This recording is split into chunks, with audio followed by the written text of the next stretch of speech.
Olá, Floripa, olá, Brasil, olá, mundo. Eu estou, Eustáquio Drapatunas, e este é o programa Vida Inteligente. Hoje eu trago para vocês, mais uma vez, uma pessoa que vocês gostam muito. Eu sei que vocês gostam muito dos convidados que eu trago, mas esse também tem sido um convidado que tem criado uma empatia muito grande com grande parte do nosso público. E hoje nós vamos falar com esse nosso convidado especial sobre um tema, olha, complexíssimo. E ele topou, isso que é bacana.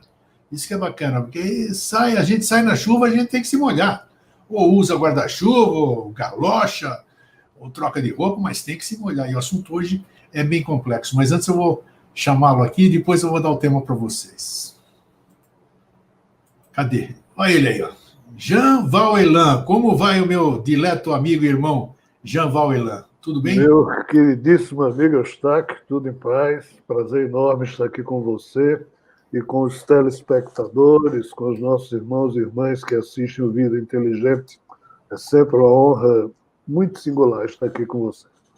Muito bacana, e é bom conversar com você, porque você tem uma gama de... A gente fala assim, Alan, você topa para falar sobre isso? Topo, é comigo mesmo. Então, assim é bom, né? Tudo bem. A pessoa que fala isso é porque tem segurança no que vai dizer, então isso é muito legal. E eu sempre enalteci e continuo enaltecendo a sua coragem, sabe? Porque eu me identifico muito com você, porque eu não quero nem saber. Se eu tenho uma opinião, eu defendo a minha opinião. Claro que eu vou mudar se eu perceber que é uma coisa diferente, mas eu sou transparente, eu sou o que eu sou. Eu assumo aquilo que eu falo, aquilo que eu sinto, salvo, é isso aí. E a gente está sempre aberto, eu me identifico com você, porque você encara, você é um cara corajoso, você é humilde também de dizer errei, mudei, não deu certo, sei lá. A vida é assim, né? E é tão simples a gente ser assim. Por que, né? Dissimular muitas vezes, né, Ilan? É isso aí. Um pouco de transparência faz bem ao código de princípios e propósitos que nos movem, né? Quando nós temos um código que nos ancora, o vergonhoso é não reconhecer que erra. Mas quando a gente não está mais nem aí, a gente não quer reconhecer que erra por orgulho, mesmo para enganar as pessoas, né? Essa é a tragédia humana. Nós, humanos, fomos gerados para experienciar a vida. E não tem quem não erre nesse processo. Não tenha dúvida, não tenha dúvida. É encarar a vida com olhos de criança e atitude de adulto e em frente. É o que você faz também, né, brother? Então, e aqui, ó, hoje eu trago um rojão bem grande. Sabe aquele... Você conhece um rojão de vara, né? A gente sabe, ele vai estourar bem lá em cima, né? Porque ele é potente pra caramba, né? Tinha um cara exagerado na minha terra que dizia que aquele rojão subia quilômetros, no plural, né? A criança ficava olhando, né? E aquilo lá, quando chega lá em cima, dá uma explosão incrível. Então, hoje eu te trago um rojão de vara. Eu sei que você vai tirar de letra, mas é muito legal. Eu estou ansioso também. Quando o tema se apresentou aqui, falei, quem que eu vou chamar aqui para falar sobre isso? Bom, só veio imediatamente o Elan, né? Tem que ser. Então, hoje o tema que eu quero conversar com você é um tema que, puxa vida, intriga a mim, principalmente. Tem muita gente que não está nem aí. E eu acho que quem não está nem aí está certo também, porque deixa a vida me levar. E vida leva eu. E eu quero saber hoje sobre a vida, sobre tudo isso que nós estamos vivendo aqui, apreciando. Quem foi que criou isso aqui? Por que criou? Como pode ter criado esse negócio, essa terminologia que as religiões usam, esses termos aí, incriado, o in não sei o quê, isso não sei o quê lá? É muito simples, pô. É muito simples, é a mesma coisa do que eu dar os nomes aí, acabou. Eu nomino alguma coisa e defendo aquele nome. Isso aí me lembra quando eu fui gerente de banco, Elan, que a gente tinha a calculadora HP, que você deve conhecer, né, com certeza. Uhum. Então, um colega, o Moisés, ele falava assim, é muito simples vocês fazerem isso aí, H12C que a gente usava, que era financeira, né? PMT, valor presente, valor futuro, aperta o botão, acabou, está resolvido. Ele dizia para nós, eu quero ver qualquer um aqui de vocês que está apertando esses botões fazer isso no papel. Coloca essa fórmula matemática. Ninguém fazia lá. Então, isso que eu quero dizer. A gente fala bonito, a gente escreve bonito, a gente fala coisa, mas e aí? Como é que nós vamos comprovar isso? Elan, o que é... Olha a ousadia, hein? Nós somos dois ousados. Eu, mais ainda... Eu não. Você que é ousado de aceitar falar sobre isso. Né? O que é... Eu estou rindo porque a bucha é grande. O que é a vida, rapaz? Nós vamos tentar explicar o que é a vida, que eu acho que ninguém explicou. Eu estou 69 anos aqui, quase 70 o ano que vem, e eu não sei, para mim é um grande mistério. Eu nasci, estou correndo atrás, eu leio, eu ouço, eu sinto, eu faço um monte de coisa, mas não sei absolutamente o que é isso, para onde eu vou, de onde eu vim, essas 3 palavras aí, de onde eu vim, para onde eu vou, o que eu sou, essas coisas.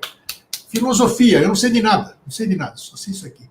Então, por favor, Elan, vamos lá. Passo, então, o rojão de vara aceso para você e saio de perto. Manda um abraço. Olha, esse tema, que parece óbvio, não é. É o mais profundo que existe, e como você muito bem disse, quase ninguém vai. Ninguém vai aonde? À profundeza que o tema por si só carrega. Nós, humanos, costumamos parar nos painéis mais cômodos. E quais são os painéis mais cômodos?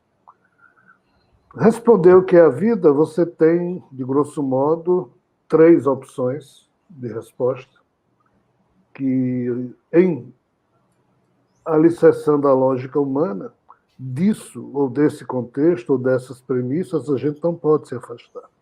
As 3 respostas essenciais ao entendimento dessa busca é: ou a vida é produto de um acidente, ou ela foi produzida para ser uma dádiva, ou é a pior sacanagem que alguém já inventou para seres que se veem vivendo sem terem a consciência de que pediram para viver. Então, perfeito.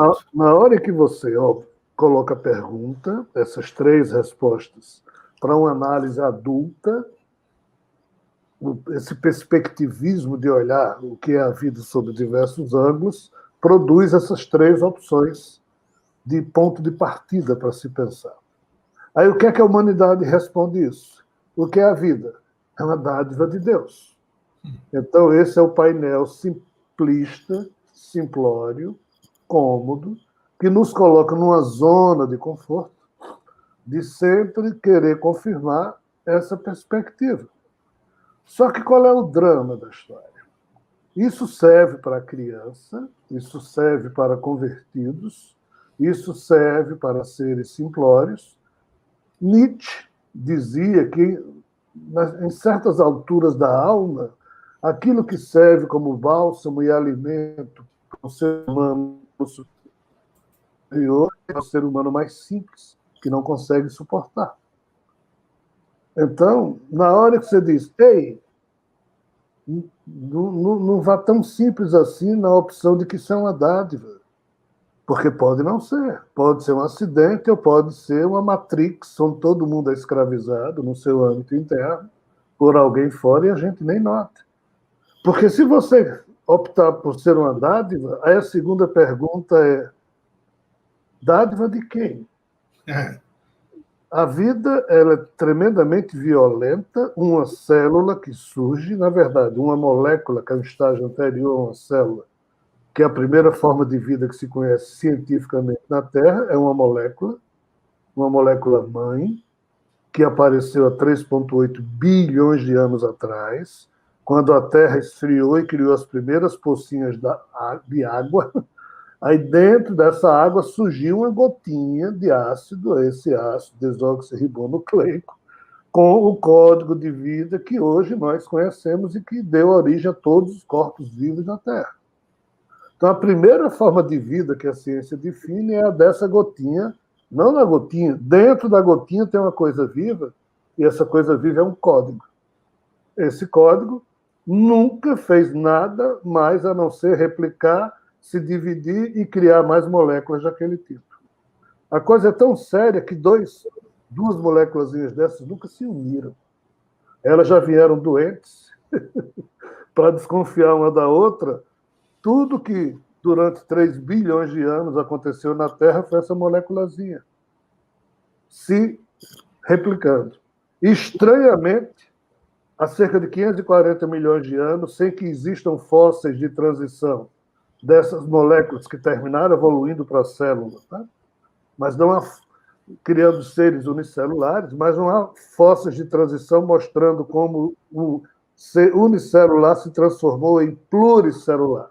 Sim. Aí, há 540 milhões de anos, já surgem no mar peixes com 5 olhos, 4 olhos, 3 olhos. Ou seja, quem tem muito olho é porque precisa ver predador para escapar, segundo a lei da evolução. Os peixes que apareceram na Terra, os mais antigos, as primeiras formas pluricelulares, já vinham com diversos olhos, como se estivesse fugindo de um predador. Ou seja, aí essa vida evoluiu para reptiliana, mamífera, primata, aí nós humanos somos hoje a expressão mais nova dessa vida, mas todas essas espécies nascem com 3 características básicas. Uma, sobreviver a qualquer custo. Para isso, tem que matar as outras para comer. E terceiro, manter o seu status de sobrevivência a qualquer custo. É um ciclo. Que Deus inteligente criaria, ou que Deus amoroso criaria um tipo de vida em que todo mundo tem que virar bicho para poder sobreviver, matar os outros, desconfiar dos outros, competir. Então, aqueles que ingenuamente consideram a vida como dádiva de Deus, não analisam a coisa dessa forma e dizem a vida é uma maravilha. Aí outros dizem, ei, não é uma maravilha. A vida é complicada. Os primeiros cristãos perguntaram isso, e o Agostinho de Hipona, no século IV depois de Cristo, ficou de saco cheio com isso. A partir de hoje, quem disser que a vida é uma merda vai para o inferno. Só vai para o céu quem achar que a vida é boa. Ponto. E até hoje esse assunto não foi mais discutido. No âmbito da fé daqueles que acreditam que a vida é uma dádiva de Deus ainda. Que tipo de Deus faria isso? Ou seja, essa pergunta não é feita porque ela não traz boa resposta. Então, esse é o primeiro painel, ok, está. Qual é o segundo? Um acidente. É o que a ciência diz, ela foi fruto do acaso. Aí a ciência tira Deus e coloca o acaso como sendo o fato gerador. Né? O acaso é que foi construindo tudo isso. A teoria de Darwin, o darwinismo e o neodarwinismo têm no acaso, na aleatoriedade, o princípio causal e a explicação para todos os fatos das mutações adaptativas e modificativas que nos trouxeram até hoje. Não tem plano, não tem design, não tem nada. Aí qual é o terceiro aspecto? Isso foi uma sacanagem que alguém fez e nós hoje despertamos para a vida dentro dessa sacanagem, estamos começando a aprender a desconfiar. Aí entra a causa Matrix. 3 painéis, todos 3 são perturbadores. São. Um, porque revela um problema muito sério anterior à criação desse universo. Outro, porque nem mesmo os homens e mulheres com a mente mais privilegiada, atrelados à ciência, conseguem chegar a lugar algum, porque colocam o acaso como sendo a causa. E isso. O terceiro é o painel que cria um rebanho de um monte de gente que não pensa, que se recusa a pensar, que se converte e prefere ficar numa zona de conforto, por mais desconfortável que isso seja para o aspecto da racionalidade que nós pensamos ser. Então, para começarmos a nossa conversa, a vida é uma dessas 3 questões. Não tem uma quarta. Pode ter a mistura de 2, não tem. Pode ter a mistura de 2, ou a mistura de mais fatores. Mas, devolvendo a palavra para você, respondendo a pergunta, é uma dessas 3. Se você me perguntar, na sua opinião, o que é... Não, já vamos abordar isso aí, vamos aprofundar isso. Nós vamos aprofundar. Primeira pergunta já. Você deu 3 opções, mas eu quero ir antes dessas 3 opções. Agora eu quero ver. Porque, para exemplificar, toda a ciência fala do Big Bang. Né? Já trouxe astrônomos aqui, entrevistei gente assim, cientista e deu um monte de provas. Mas se existiu um Big Bang, que eu acredito que tenha existido, as provas estão aí, dizem que sim, é porque existia alguma coisa antes. Nada explode do nada. Existe alguma coisa para fazer uma explosão, tem que ter fogo e pólvora, por exemplo, hipoteticamente. Então, antes dessas três hipóteses que você está falando, existia alguma coisa, existia algum princípio, alguma causa inteligente, como eu dei o título a essa nossa conversa hoje, que primeiro, sei lá o que é, se isso é um jogo, se isso é. Não sei como é que eu defino, porque eu sou ignorante de desconhecer para poder definir, dar uma definição a essa coisa. Então, a coisa, ela vem de antes. Você consegue ir antes dessas três hipóteses que você deu agora? Para a gente continuar a desenvolver essas três hipóteses depois? Sim. Vamos lá. A ciência, ela olha para as coisas, né, e, prudentemente, ela só se questiona como essas coisas acontecem. Como o universo aconteceu, como a vida inteligente, aliás, a vida surgiu, como Sim. Depois a vida se tornou inteligente. Essas são as três maiores perguntas, né, que a ciência como um todo consegue produzir, mas a ciência não se pergunta o porquê da gente o porquê da gente existir, isso, o porquê de ter surgido um Big Bang. Essa que é a questão. A ciência não vai. Quem deveria ir é a filosofia. Mas os filósofos se tornaram religiosos, na sua maioria, aí terminou melando tudo, porque a religião aparece e diz: ei, cientistas e filósofos, a resposta é: quem criou o universo é Deus. Quem criou a vida é Deus, e quem criou a vida inteligente é Deus, e quem não crê nisso vai para o inferno. Pô. Acabou, isso aí. Então, a religião, em vez de contribuir, matou todos os principais pensadores, homens e mulheres. Assino embaixo. É um grande crime, isso não tem preço. Nós hoje somos atrasadérrimos, reféns de um monte de crenças inúteis e absolutamente criminosas quanto ao progresso humano, por força disso aí. Então, a gente não encontra nem na ciência e nem na religião nada que nos fale sobre esse antes. A religião fala, mas colocando crença. Mas tem uma coisa que nos fala. E o que é que nos fala? Foi o primeiro tipo de conhecimento original que os nossos ancestrais produziram e que hoje, estupidamente, nós chamamos de mitologia. Mitologia.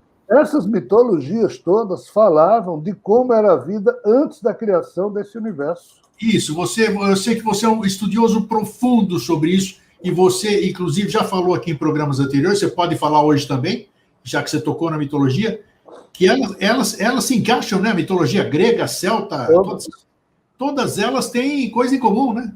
Inacreditável isso. A última palestra, uma das palestras que eu dei mais recentemente, fala exatamente dos esquimós do Alasca, né? Mas ali eles falam também a mesma coisa das mitologias mais ancestrais. Falam de quê? Que o que primeiro surgiu foi um ovo cósmico. O que é o ovo cósmico? É a singularidade do Big Bang, é a mesma coisa. Esse ovo cósmico, diz as mitologias, quando quebrou, surgiram três coisas. Opa! 2 universos e o Criador caído em um deles. Na linguagem sânscrita é o Brahmaloka, o Buloka e Brahma caído no Brahmaloka. Na linguagem chinesa é Yin, Yang e Panku caído. Ou seja, em todas as mitologias falam de que esse nosso universo tem um universo irmão, e esses 2 universos foram criados por um ser que teve um problema com ele e ele caiu na criação. As mitologias falam isso.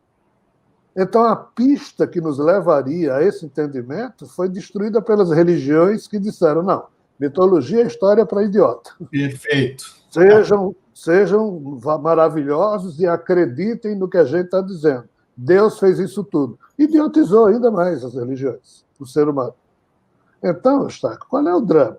O drama é que, hoje em dia, esse antes, a física quântica, na hora em que faz as suas produções matemáticas, ele chega a um resultado perturbador em que mostra que, sim, antes do mundo material existia o quê? A energia.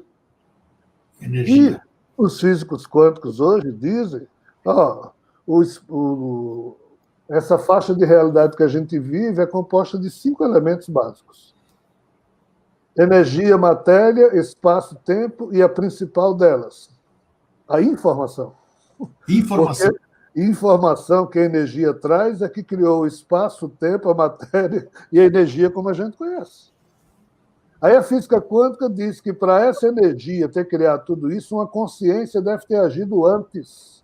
Perfeito. Aí chega no ser que existia antes, que nem os cientistas aceitam o que a ciência quântica aponta como sendo, não a probabilidade, mas uma certeza matemática de causação descendente e não a causação ascendente, como os cientistas materialistas apontam, Sim. é que responde. Quando a gente assume a tese científica da causação descendente, aí, Eustáquio, aparece o observador que criou, que colapsou, dentre muitas opções, esta. Qual é esta? O programa que gerou o nosso universo. Aí aparece o Deus Criador.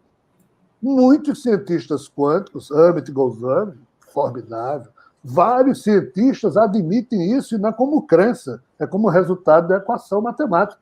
Sim. Outros cientistas fazem as contas, chegam ao mesmo resultado, mas não aceitam a interpretação de que aquilo é consciência. Aí eles dizem o quê? É o acaso. Ou seja, aí você vai dizer o quê? Se você está falando com as mentes mais brilhantes da Terra, que resolvem Que argumentação a gente pode... eu resumi a ignorância interpretativa deles, em vez de falar de Deus e o Criador, preferem falar de acaso para não se comprometer. Chegamos a esse ponto de cretinice. A verdade está um palmo do nosso nariz, ou a interpretação possível de uma verdade matemática, mas nem o resultado matemático a ciência consegue tratar de forma decente, porque o ego humano, o ego dos cientistas, não deixa. Vai fazer o quê? Vamos voltar ali nas mitologias, quando você fala que todos eles coincidem no ovo, né? Que ele se rompe, né? Sim. E como é que faz? Surgem 2 universos e o Criador cair em um deles. O Criador cair num deles. Caído em um deles. Caído em um deles. E aí, como é que se diz? Disserte mais sobre esse Criador. Como é que as mitologias definem esse Criador? Né? Elas se complicaram. A mais rica nesse ponto é a mitologia ariana hindu, Sim. que diz que existia um Brahman que, entre aspas, terminou se personificando como Brahma, Vishnu e Shiva, ou seja, 3 deuses caídos, Perfeito. mas que representavam esse Brahman antes. Só que a mitologia hindu também tem outro mito de Prajapati, que seria, já que esse Brahman seria impersonificável, incriado entre aquilo que você estava falando no início. Esse Prajapati seria uma espécie de uma face de Brahma que, ao criar, errou e caiu na criação. Ao cair na criação, ele, entre aspas, improvisou um universo paralelo ao nosso. O que é que os cientistas dizem? Que a sopa primordial, o Big Bang que você falou, a singularidade que surgiu era uma sopa de quarks e gluons. De onde isso veio? Da energia. A energia se transforma em matéria e a matéria volta a se transformar em energia bilhões e bilhões de vezes no espaço de 1 segundo. Então, essa sopinha primordial ela era energia se transformando em quarks e gluons. O que são quarks e gluons? Quark é a menor porção de matéria que existe antes dela se transformar em energia. E gluon é um efeito de cola que junta 3 quarks para produzir um próton, 3 outros quarks produzir um nêutron, aí existe uma força eletronuclear que faz disso um núcleo atômico, aí essa energia vibra e produz um lepton, esse lepton vem ser o elétron que vai ficar circundando, vamos dizer, esse núcleo atômico. Ora, bolas, essa sopa primordial que os cientistas dizem que foi criada sob essa perspectiva, para poder montar depois os elementos químicos que, em se juntando, formavam moléculas e assim o mundo material foi construído, o que é que os cientistas dizem? Que toda essa matéria que a gente vê é sobra de uma estranha conta matemática, porque antes dos quarks se transformarem em prótons e nêutrons, os quarks também se transformaram, ou melhor dizendo, existiam também os antiquarks, que formavam antiprótons e antinêutrons no universo paralelo ao nosso, que seria antimaterial. Sim. Porque quando a matéria e a antimatéria se encontravam lá no início do Big Bang, elas se autodestruíam mutuamente. Então, os cientistas dizem que o nosso universo surgiu com a matéria que sobrou disso. Aí a gente não vê que também existe uma antimatéria que sobrou e criou esse universo vizinho. As mitologias falam disso. O impressionante é que hoje a ciência está descobrindo que tem um universo vizinho e as mitologias falam isso há mais de 10 mil anos. Os xamãs antigos do Paleolítico Superior já falavam disso há 20, 30 mil anos, cara. E a ciência faz vista grossa, como se nada disso existisse. Assim, o pior pecado da ciência, que um dia a humanidade lá na frente vai se autocobrar, se autopunir por isso, porque nós perdemos milênios em torno sem saber usar a nossa força progressiva, é a vista grossa que os cientistas fazem para aquilo que não interessa as suas teses. Eles recebem grana para pesquisar, para apresentar resultado. Como já tem um monte de coisa que perturbadoramente existia antes, eles fazem vista grossa e ficam tratando o assunto. Só que depois de quase 2 séculos, chegaram a um ponto de limite em que eles não conseguem ultrapassar os próprios resultados das equações matemáticas que eles produzem, porque eles vão ter que confirmar o que os xamãs falavam lá na antiguidade. E isso é vergonhoso para eles. Você vê que eu tenho conhecimento, você deve ter também, que qualquer descoberta da história, ela encontra uma resistência incrível entre os historiadores. Os arqueólogos. Como é que pode um negócio desse, rapaz? Você tem elementos para corroborar com o seu estudo e você os nega, você faz vista grossa para aquilo. Que civilização é essa, Elan? Porque nós nos corrompemos. Corromper não é só botar dinheiro no bolso, não. Corromper é fazer vista grossa para a verdade ou para a busca da verdade. Corromper é você não saber perceber que o que você produziu está errado e que o que o vizinho produziu está certo e dizer, realmente o dele agora está certo. E nós estamos isso, aí ninguém vai mais comprar meus livros, ninguém vai mais me aplaudir. Esse é o drama da gente. E assim nós estamos caminhando para onde? Para a cretinice total. O experimento humano está entrando em perigo. Sim, por um problema muito simples.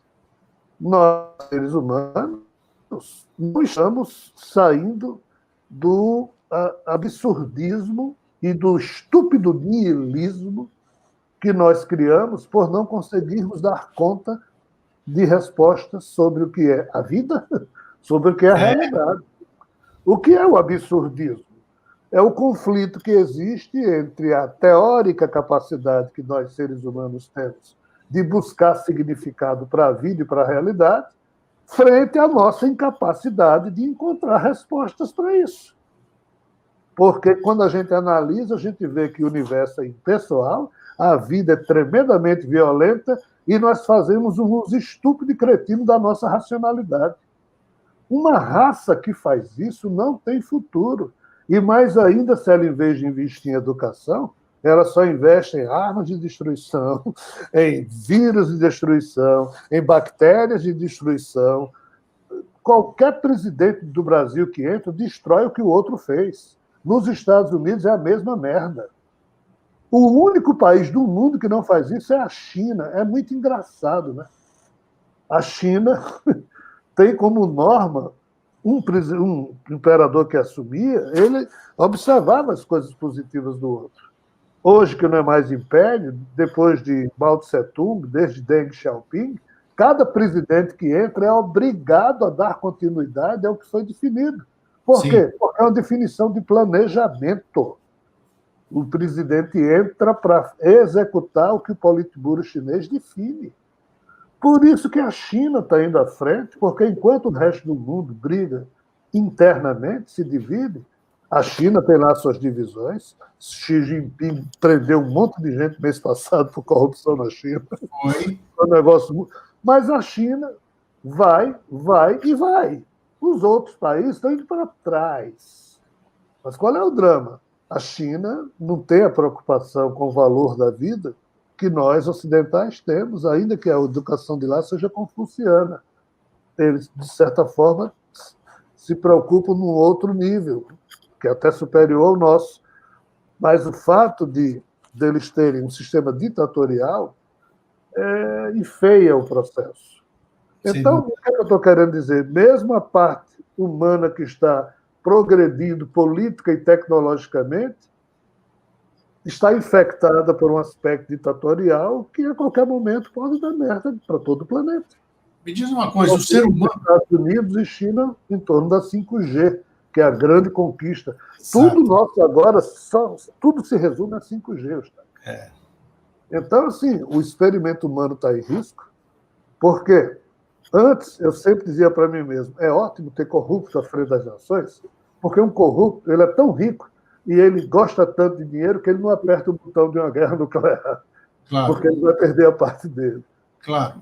Mas nós estamos chegando a um ponto em que, na hora que você vê figuras como Trump, figuras como presidentes latino-americanos, tipo nós, os caras podem ter o mérito que têm, mas não sabem conviver com a verdade, com a realidade, distorcem o tempo todo isso com negacionismo, com fake news, e por dia está morrendo um porrilhão de pessoas e a gente é obrigado a tomar esse absurdo como normal.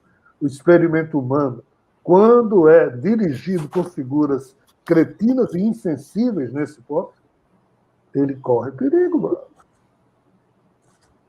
Me diz uma coisa, o ser humano, a seu ver, ele tem condição de ter um entendimento do que é a vida, do que são aquelas três hipóteses que você colocou? Porque me parece que não, né? Então, deixa a vida me levar mesmo. Eu não vou esquentar a cabeça nada, eu vou acordar, eu vou trabalhar, vou aproveitar pegar praia, eu vou comer, vou ter meus prazeres e vou ficar aqui até eu ter que ficar. Vocês que estudem, vocês que busquem a origem, tudo isso aqui. Então, o ser humano está ficando muito frio, muito insensível.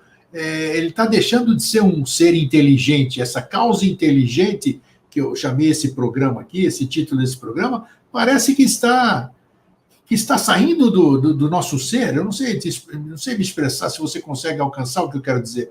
Penso que sim, é o paradoxo. Nós estamos vivendo a época mais rica em informação disponível e, ao mesmo tempo, nós nos tornamos cada vez mais desinformados. Perfeitamente, nós estamos virando idiotas. Idiotas mesmo. Já viramos. Né? Então, olhar, evolui. Quem evolui são algumas pessoas. Aí ofertam novo, pagam preço por ter ofertado novo, são expulsos do planeta, queimados vivos, isso e aquilo. Aí a humanidade vai evoluindo atrás, sempre atrás. O primeiro aumento salarial que houve no mundo foi Henry Ford, quando queria que as pessoas comprassem os carros que as fábricas dele produziam, aumentou o salário dos próprios funcionários para os funcionários comprarem carro. Claro. Fora esse aumento salarial dado em massa, feito por Henry Ford, não existe outro em nenhuma página da história humana, ou seja, a riqueza nunca é distribuída. É 1% detendo tudo e 90% rezando para Deus. Mas qual é o detalhe? A sua pergunta foi, será que nós nos incapacitamos para perceber de forma adulta os fatos? Há muito tempo, está. Óbvio. Há muito tempo. Notório. A religião não deixa você abrir os olhos, a ciência tem os olhos abertos, mas uma lente enviesada que foge, faz vista grossa ao que de fato interessa. Sim. E sobra o quê? Os filósofos corrompidos ou convertidos, sobram pessoas do tipo Eustáquio, do tipo Rogério, do tipo sei lá quem, E são vozes solitárias, errando e acertando, a gente vai buscando, mas nós somos um clubezinho meio que fechado. Não fechado porque existe porta fechada, porque é desinteressante, é insignificante. Você é conhecido, há muitos anos. Eu percebi que você mudou muito, né? Bom, ainda bem que você mudou, né? Que bacana. Porque, não é? A gente já precisa a gente ser sempre igual. Então é bom quando os outros percebem que a gente mudou, né? Como você vê, você é uma mente aberta hoje e você vem de uma escola espírita, quando alguns anos atrás você era bem espírita, digamos assim, o seu foco era nos mundos de expiação, provas de expiação, regeneração e tudo mais. Eu vejo que hoje você pode estar pensando até do mesmo jeito, mas está passando essa informação de uma forma diferente. Isso é comunicação, né? Comunicação. Isso é importante num tempo de idiotização. Mas como você vê isso que nós estamos conversando agora a nível espiritual, né? Se a gente for ver ao pé da letra, e eu acho que é por isso, algo me diz que é por isso que você mudou, né? Talvez, nem sei se você mudou, é a minha impressão, né? Se eu estou falando, se você tivesse se portando do jeito que você era um tempo atrás, você estaria negando o que você está falando hoje, porque a igreja, vem aqui o padre, se ele mudar a linguagem dele, você vai perceber que ele mudou. Então, alguma coisa aconteceu. Mas ele pode passar o mesmo recado da transformação, do amor e toda essa coisa de uma forma diferente, de uma forma inteligente, de uma forma que desvincule você daquela coisa imposta. Então, eu pergunto hoje para você, você continua pensando desta mesma forma? Como é que você explica a evolução do ser humano, que os espíritas ainda continuam hoje os mais tradicionais, aqueles que... Os conservadores é a palavra certa, que eles falam que nós estamos num mundo de provas de expiação, nós estamos indo para a regeneração, e se a gente não passar por essa prova, ninguém vai poder sobreviver na Terra, porque a energia daqui será diferente, um plano diferente, irão para coisas inferiores. Qual é? Passa a sua visão sobre essa humanidade sob a ótica da espiritualidade. Vamos chamar assim, espiritualidade, não do espiritismo, espiritualidade. Olha, sob essa perspectiva aí, eu nunca mudei pontos de vista meus. Sim. Tá? Sim. O que existe são interpretações, são equívocos meus, e por isso, nas palestras que eu faço e nos livros que eu produzo, eu deixo claro no prefácio, na introdução, que muito provavelmente eu estou errado em várias coisas, já porque eu reconheço a minha pequenez diante dos temas que eu sou meio que obrigado a tratar por certas... Eu estou absolutamente tranquilo, porque não tenho apego e não sou vinculado a nenhum sistema de crença, de modificar, inclusive, pontos de vista. Né? E em outras questões da vida eu já modifiquei, e pretendo modificar bastante meus pontos de vista. Mas na questão espírita específica, como você falou, né? Nessa questão, há uma diferença entre aquilo que a tese dos espíritos e o que os espíritas falam e acreditam. É uma diferença profunda. Profunda? Terrivelmente profunda. Por quê? O que provoca esse ato, essa diferença? Porque o espiritismo se tornou cristão, tornou a religião. Entenda, Allan Kardec, quando ele codificou o espiritismo, ele não era religioso, ele era um cientista. O professor Rivaio não era religioso. Ele fazia parte da Academia Científica de Paris. Ele estudou no Instituto de Verdun, com Pestalozzi. Pestalozzi vinha de família protestante, mas era pé da vida com que os professores do instituto dele viviam fazendo, os professores eram católicos e protestantes e viviam brigando. E Sim. Pestalozzi pé da vida com isso. E Rivaio, com 11 anos, dos 11 aos 19, ele conviveu com esses professores e ele imitava o mestre dele, Pestalozzi, que não era nem uma coisa nem outra. E tanto era que Pestalozzi, quando se ausentava do instituto, não chamava nenhum dos professores para ficar na cadeira dele. Chamava Rivaio, que era só uma espécie de monitor, mais Sim. novo, inclusive, que os professores. Então, assim, fato, aquele que viria a assumir o pseudônimo de Allan Kardec não era um homem religioso. Então, quando ele produziu o Livro dos Espíritos, Sim. sabe quantas vezes o nome de Jesus aparece no Livro dos Espíritos? Não. Nenhuma. É mesmo? Depois disso, ele produziu o Livro dos Médiuns. Também não aparece o nome de Jesus. Ele não estava fazendo uma religião. Ele estava, entre aspas, desenvolvendo uma velha ideia do método Druid, que hoje em dia ninguém nem sabe mais o que é isso. Só que quais foram as primeiras pessoas que leram o livro dos Espíritos? Ex-católicos, católicos e protestantes, que terminaram se tornando espíritas, ou seja, os primeiros espíritas foram ex-católicos e ex-protestantes. Sério mesmo? Não sabia disso. Aí, a partir daqui, surgiu uma demanda por Jesus, Jesus, Jesus, Jesus. Aí, qual foi o terceiro livro que Kardec escreveu? O Evangelho segundo o Espiritismo. Aí ferrou. Ferrou, entre aspas, porque aí o espiritismo cristianizou-se, passou a competir com o catolicismo e o protestantismo e foi invadido pela natural busca dos cristãos, que, convenhamos, a sociedade europeia era toda cristã, ou católica ou protestante. Então, esse aspecto fez com que os espíritas olhassem para o espiritismo e vivenciassem o espiritismo de um modo muito diferente daquele que Kardec e a espiritualidade imaginavam.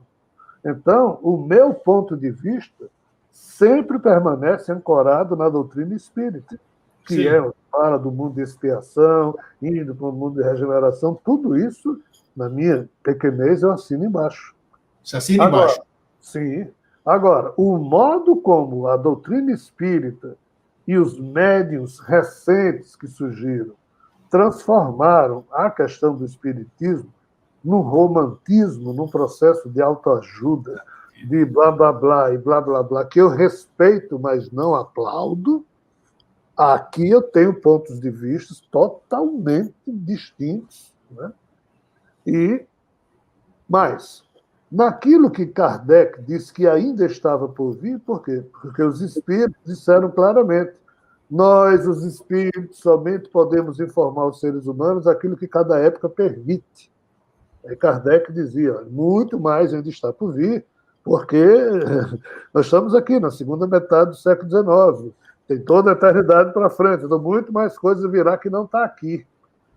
Aí, na minha condição humana, dos trabalhos que eu faço é elencar temas que o espiritismo nunca teve coragem de encarar de frente, porque faz vista grossa, para poder manter seus dogmas, suas crenças. Aí não tem nada a ver com Kardec e nem com os espíritos. Aí aqui há um conflito muito forte dos espíritas para com o que eu produzo.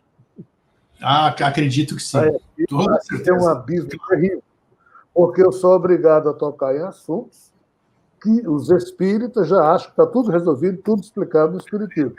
Do jeito que a religião diz: ei, ciência, ei, filósofos, não se perguntem como e por que as coisas foram feitas, porque nós religiosos sabemos, foi Deus. Os espíritas, de uma forma geral, não são todos, padecem do mesmo problema. Está tudo explicado no espiritismo. E não está. E não está. Então, assim, há essa divergência, entendeu, Stack? Por isso que eu disse que você é um cara corajoso. Exatamente por isso mesmo, porque a resistência é incrível, a gente sabe disso. Não entendo mesmo. Tomara que eu vou embora daqui desse plano aqui, sei lá, sem entender. Acho que não é por isso que eu te perguntei se nós temos capacidade, nós humanos desta época, de agora, né? Sem contar que a gente é eterno, essas coisas todas. Quero saber se nós hoje aqui nós temos condição de compreender todo esse processo, compreender o que é vida, compreender o que é Não, Não tem, né? Não tem, né? Não adianta tentar. Deixa eu lhe contar uma história bem rápida. Conta. No início da mitologia celta, é dito o quê? Que havia um grupo de pessoas, de seres, não eram humanos, que viviam nas terras hiperbóreas, que sabiam de muita coisa, tinham muita informação, guardavam essas informações, mas não as trabalhavam muito, porque eles não tinham como compreender. Quando o Hiperbóreo, há cerca de 14 mil anos, teve suas terras destruídas lá no Polo Norte, então esses povos desceram, em termos de latitude, alguns foram para o Alasca, outros foram para a Sibéria, outros foram para o norte da Escócia, outros foram para o norte da Irlanda. Os que foram para o norte da Irlanda deram origem ao que a gente chama de mitologia celta. O que é que na origem dessa mitologia diz? Que os tuatas de Danã, ou seja, os seguidores da deusa Dana, que viviam nas terras do Hiperbóreo, desceram para a Irlanda e, ao chegar lá, tiveram que lutar com outras tribos não humanas para poder se estabelecer. Então, brigaram com os partolanos, com os nemedianos e por aí vai. Depois que isso foi pacificado, há cerca de 11 mil anos, os milesianos, que é a primeira tribo humana, Homo sapiens, que morava onde hoje é o País Basco, ou seja, o norte da Espanha, eles subiram para a Irlanda e houve pela primeira vez o encontro de seres Homo sapiens racionais, os chamados milesianos, e esses seres que não eram humanos. Aí estes passaram para os humanos. O quê? Está aqui o compêndio do nosso conhecimento, que nós não sabemos compreender, mas vocês, humanos, cuja raça foi criada para isso, poderão. Mas não poderão. Então está aqui para vocês. Os milesianos receberam isso, e aqui surgiu o druidismo antigo. Nós estamos falando aqui de mais de 10 mil anos. Esse druidismo gaélico, porque tem o druidismo gaélico, galaico, gaulês, do tempo de Júlio César, esse mais ancestral, percebeu que sim, o ser humano tinha o que aqueles seres não tinham, que era o que a arte de criticar, a capacidade de decifrar a realidade. Sim. Mas o que é que os caras perceberam, os humanos perceberam? Não era todo tipo de ser humano que conseguia fazer isso. E agora eu respondo a sua pergunta.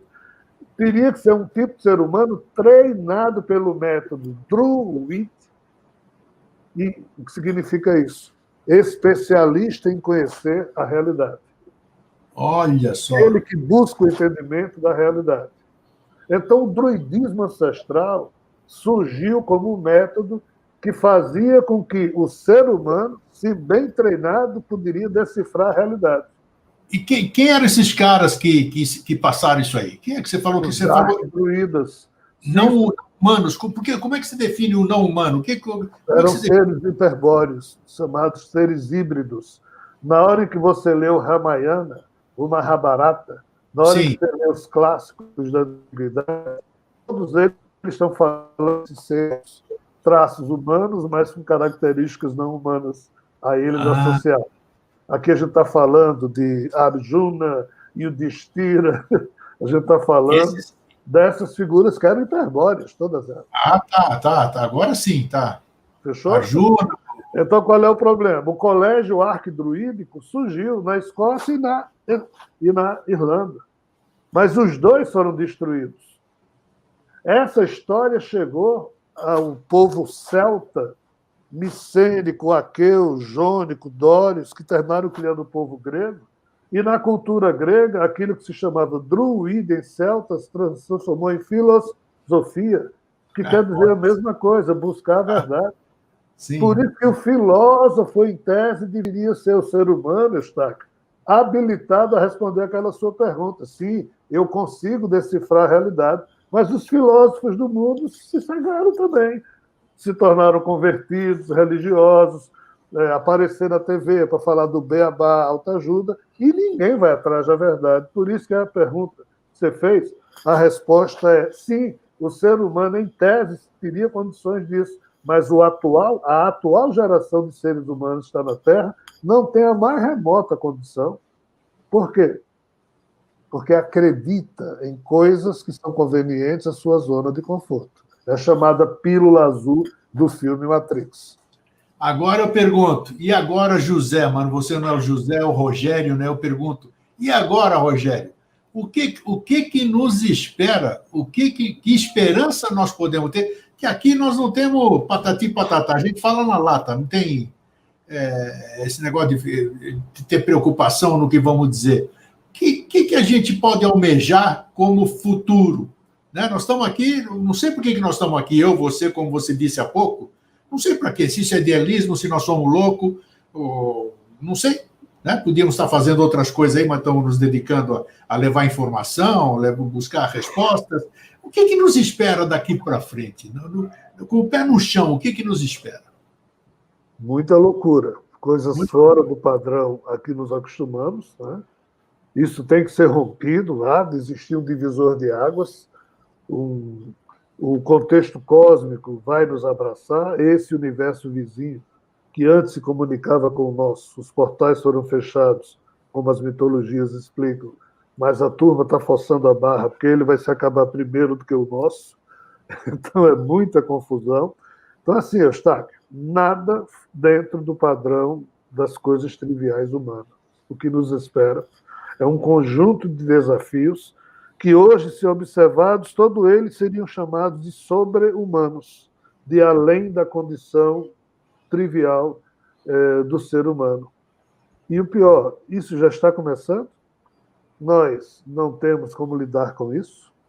A psiquiatria, a psicologia, os médiuns espíritas já não conseguem resolver ou tratar de problemas absolutamente malucos que estão acontecendo com os jovens, com a juventude e com as pessoas. Não, nem mais os remédios da patologia, da farmacologia humana. Ou seja, nós estamos entrando num tempo em que nós vamos perceber que a antiga ideia de Julian Jaynes, da mente bicameral, é algo terrível e trágico sobre a humanidade. O que é isso, para encerrar a resposta?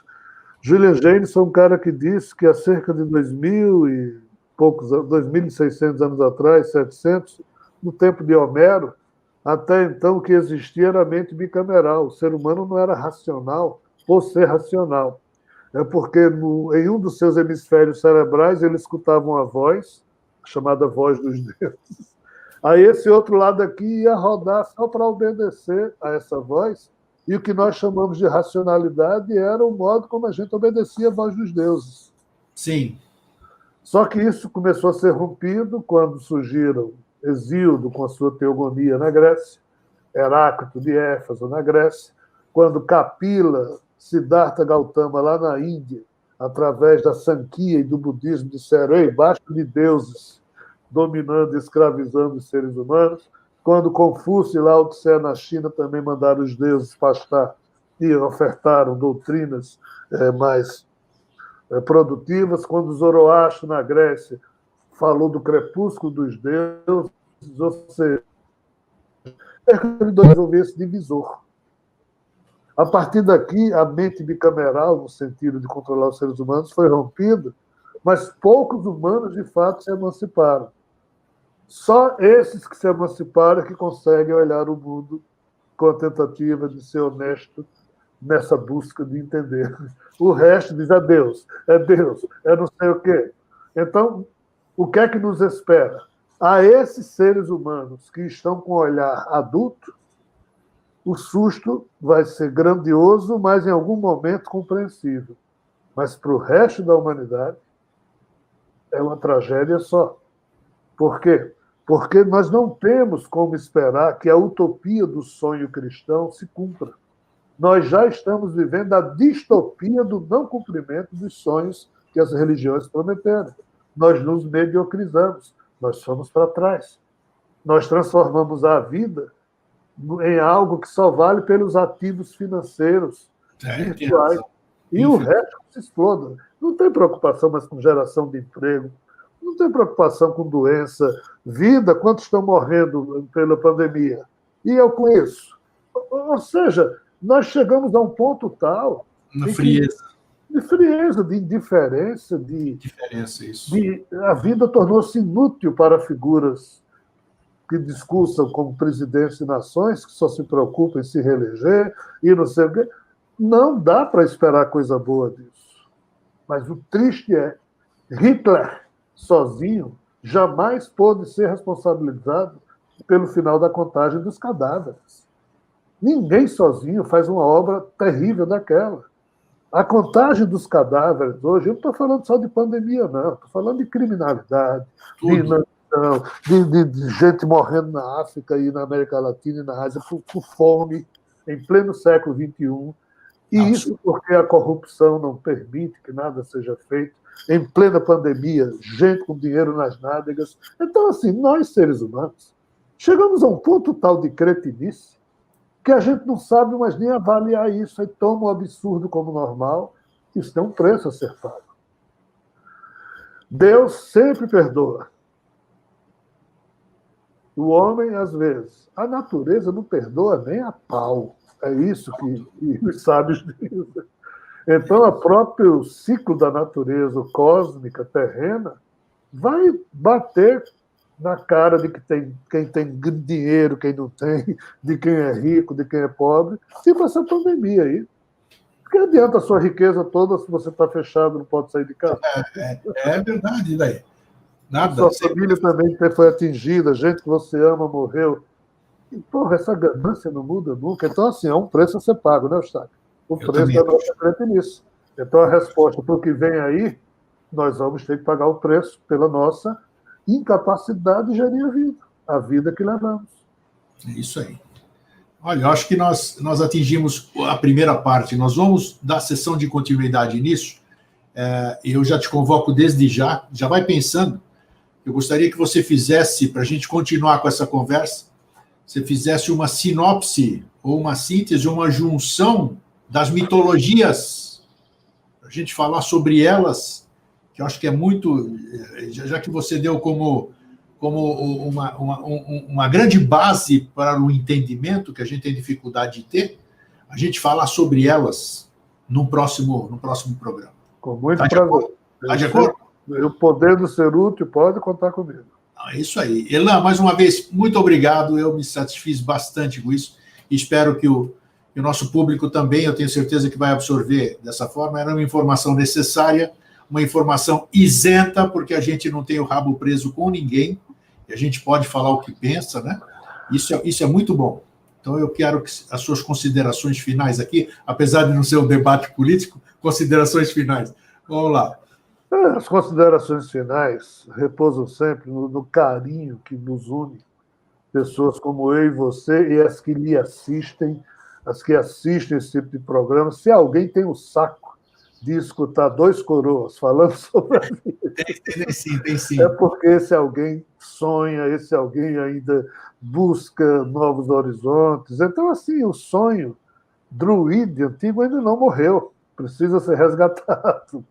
E essas conversas da gente, a gente não sabe, mas todas elas são no sentido de manter ativado o DNA humano, lidar com a vida, no sentido de perceber as feridas da realidade, mas sem perder o gosto, o gozo de que mesmo que essa vida possa ser uma escravidão, dá para a gente se divertir um pouquinho, dá para a gente ser pacificado, seres humanos autorrealizados, se tivermos consciência disso e se, além disso, mantivermos o que de melhor pode existir um ser humano, que é a sua preocupação em dar de si o melhor que tiver, e não ficar querendo receber milagre toda hora, Deus, ajuda, não sei o quê, papapá, putz. Né? Então, as minhas considerações finais são no sentido de ressaltar esse carinho que nos une, essa insistência amorosa que nos move, e enquanto tiver, nem que seja uma coruja pousada no galho, olhando para a gente, isso aí. Dinossauro como somos nós, a gente vai estar se movimentando, né?